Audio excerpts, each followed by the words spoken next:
Good morning. So, there is definitely a mourning um, part to this journey where you really just mourn. And mourning is the surrender, it's acceptance. I really feel like in the beginning there was kind of like I had,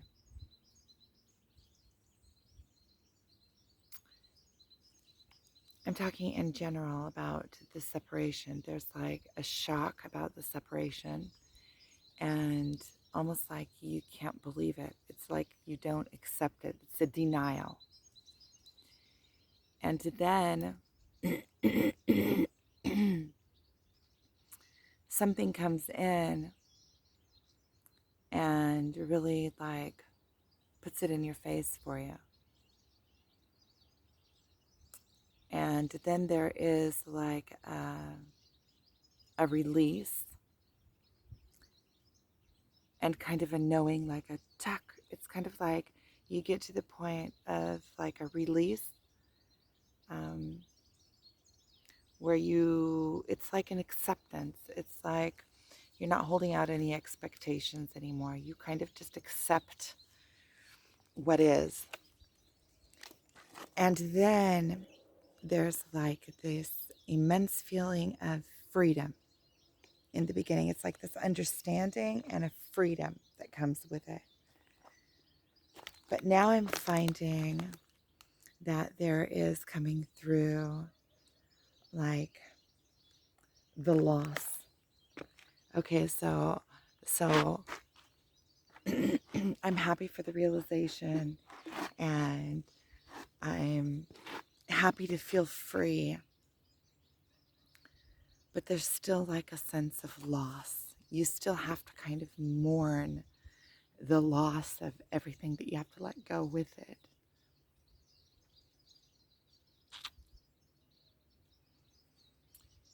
And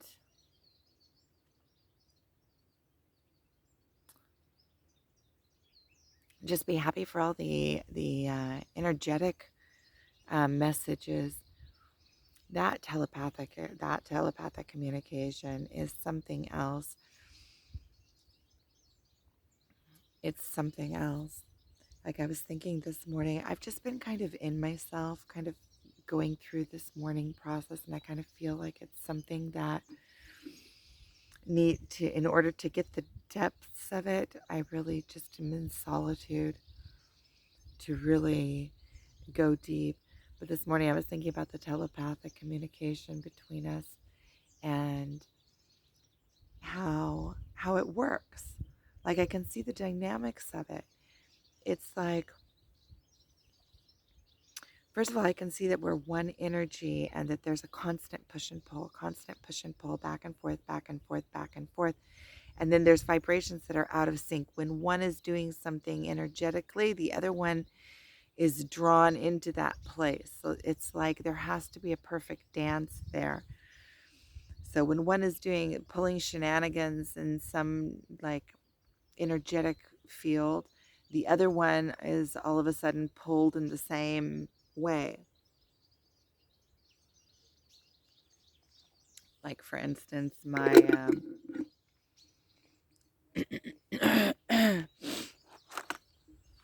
pitfall into smoking marijuana. It's like inherent energy, almost, I feel. But I could see how the balance worked because we're a constant push and pull. When one pushes, the other one pulls. When one pulls, the other one pushes. If you can bring yourself to be a straight line, like energetically pull yourself into your core being, like bring your line straight emotionally. And it's a work. You can do it also like focusing with your mind's eye. You can imagine it. You can see like two circles, and in the middle are the lines, the waves in between the two, like where one's pushing, one's pulling, one's pushing, one's pulling. And if you can imagine you pulling your lines to make, you know, uh, uh, a perfect baseline, then his will follow. It'll have to. So this work is done. This work, the twin flame work is done internally. It's coming to that internal flat line. And when you're in that internal flat line, you're completely calm within yourself. It's almost like you don't really, you are complete within yourself. I feel like this mourning is coming to terms with, and that you have to completely lose your twin in order to gain yourself. In order to gain yourself, but also in order to be a clear mirror for your twin, you have to first go through the loss of them completely and completely mourn them. Because with the mourning, it's an acceptance of giving them up. It's like releasing them, and in releasing them, you also release yourself. But also in releasing them, it's releasing them of any kind of expectations. It's releasing yourself of any kind of expectations as well. And as long as you have expectations on somebody, you can't be a pure, clean mirror for them. You can't reflect them back to themselves because your own agendas are in there. So, in this whole twin flame process, in order to be a pure mirror for the other side, which is actually a reflection of myself, because it's just like I said with the, like, you have to, whatever you're reflecting back to the other side is causing ripples on the other side, which is reflecting back to you, which is causing ripples, which is, you could go back and forth with this energetic ping pong of one ups, and and it serves no purpose. You have to be like, okay, the other one's up and you energetically don't follow. You bring that flat line, which is not what I did with the smoking weed. With the smoking weed, it was kind of like taking it out. But I'm also being really easy on myself and just understanding that it is what it is. And I know that, first of all, I feel like I'm going through this whole process, and there's a big part of me that just wants to like allow myself to completely go through it with absolutely no um, outs. And pretty much, I feel like, have you ever seen the War of the Roses? And there's Danny, I want to say Levito, Danny DeVito. Anyway, he plays the lawyer for the Roses, and there's a time when he has this framed cigarette on the wall that he quit smoking like years and years and years before, but he had that framed cigarette on the wall for like an emergency or something. And so when the Mrs. Rose came to him, and then after she left, he like broke the glass and smoked the cigarette, and like the whole time he's telling about why he smoked the cigarette, and that's how he gets into the story. And that's kind of like what I feel like with the smoking grass. It's like I was so far over it. I was so far out of it, and there was like no question in my mind. And I was so like excited about not having any outs, and standing strong, and it seems like everything in my life was just moving along perfectly, like moving along perfectly. I mean, it's always perfect, but I'm going through all this emotional stuff. Yeah, we know, but it seems like everything in my life, my work started progressing. It seems like when you don't smoke, your mind is much clearer, and then everything just moves along a lot better. And at the end of the day, when you look back, you have all this accomplishment. Whereas when you smoke, at the end of the day, you did a lot of contemplation. But I just feel like I guess I needed the out. I guess I needed the out.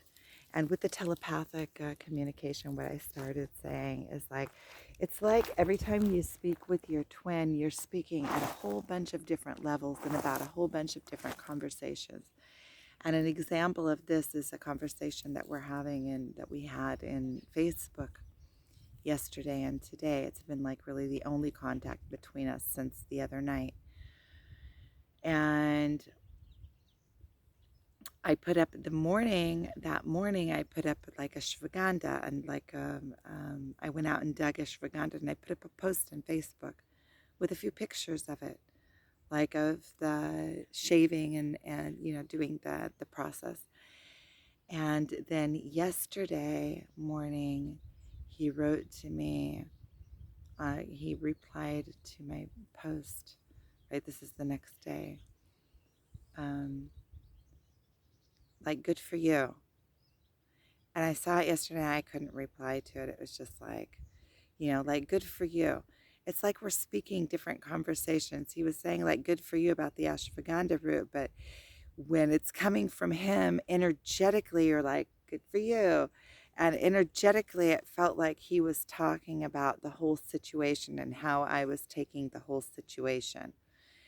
And so I felt like I couldn't deal with it right now yesterday. And so this morning when I opened up Facebook, I answered him and I wrote, yeah, that I also think so, like, good for me, that it was a lot of work. And we're talking like about the ashwagandha, you know, but there's so much more meaning underneath it. There's like the telepathic communication underneath it that we're talking about, a completely different conversation altogether and that's kind of like how this telepathic communication works. It's like you say one thing, but it has 10 meanings to it. So we linger on every word that our twin says because it has layers to it.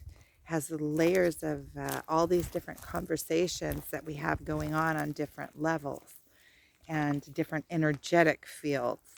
Like like during this purging process, there's all sorts of things that he said to me that were like planted seeds in me, and now that are sprouting. Like all of a sudden, they become relevant. What he could have said to me and it registered as funny a few months ago, all of a sudden the deeper meaning is registering, like what it really was saying energetically, because it's connecting to where I am right now. So I really feel like this whole thing, every time I get to a new level of it, I'm learning to trust more and more, because I'm realizing that I don't have to do it all. The work is happening. Like I couldn't have, maybe I couldn't have guessed that this was going to be the consequence or what would happen because of the situation that the way that I feel surprises me. The way that I'm able to like analyze it, I'm going through it, but I'm analyzing it as at the same time. It's like I'm going through it as the experiencer, but I'm also the observer at the same time. I can kind of see and so as the observer, it's like really exciting to watch the process. Oh, look how that affected you. Look how far you've come. Like that doesn't threaten who you are. It's absolutely the opposite. It has you remove you from the game. Like, and then there's like this freedom. It's like a duck, like something let go. And then you go into the mourning process because there's still the pain there. The initial shock, you don't feel the pain. You get all the realizations and the freedom, and you're still like comprehending. And then comes in the pain, like the total feeling of just loss. And it's a feeling of loss of, it's not even, in some ways, it's not even loss of like him. Because of that, you already see that it was never there. You can see it through the situation. It was never there. but it's loss of something. It's like loss of yourself. It's loss of something that you built up in yourself, almost feels like. And it feels like you have to give up all of that, and you're coming into a new self. And so there's like a mourning process to it. That's as far as I am this morning. I've been out here on the mountain at least for a couple of hours now. Just sitting and I cried a little bit and just thinking and contemplating, and my arm is feeling a little bit better today. So that's where I'm at this morning.